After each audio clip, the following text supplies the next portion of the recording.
everybody, it's Mark T, and I'm here with probably my first Boku no Hero Academia review in 2 weeks. Sorry, but as I've stated in my last video that I uploaded, I have been downstairs in the basement for 2 weeks, sleeping, eating, and exhaustively not working. But I'm back now, and it's time to review the next episode. I realize it's pretty late and already on the 12th episode, but honestly, I don't care. I review these episodes because the show is one of my personal favorites, and it's just a series I really love. So let's get started. The episode's name is What I Can Do For Now, and it's essentially, we follow Midoriya, basically him getting into UA, him meeting his teacher, and having a slight talk with All Might, who tells him that, yeah, his first attempt at using One for All did not work very well, but at least he has a general idea of how to use his power. So now that he can slowly come to master it.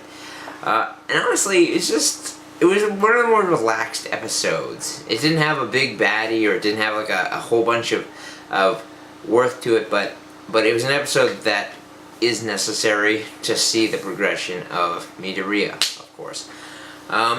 Now this episode essentially entails all of the students that did get into school taking a test, essentially, and we also find out that in regular schools, when they did physical tests, they weren't allowed to use their quirks. But in this school, since it's a school for superheroes, of course, they'll get to use their quirks. And Midoriya is quite nervous because he doesn't do very well.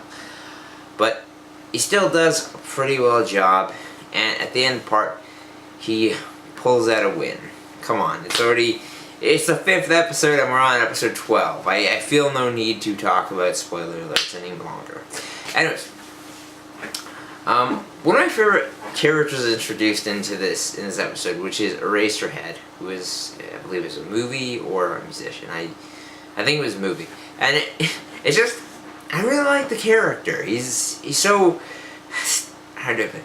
He feels like a hikikomori, like a person that just stays inside all the time, that doesn't sleep, or that do sleep, but probably not very often.